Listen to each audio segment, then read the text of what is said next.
大家好，又係我向柏榮啦。今日同大家講嘅呢就係腹部訓練。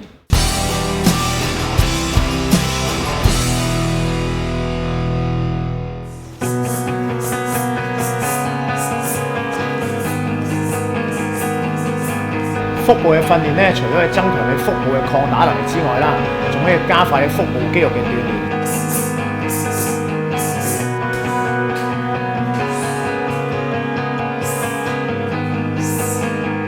咁但係對去到抗打訓練嘅時候咧，一定要調整你嘅呼吸，量力而為，循序漸進。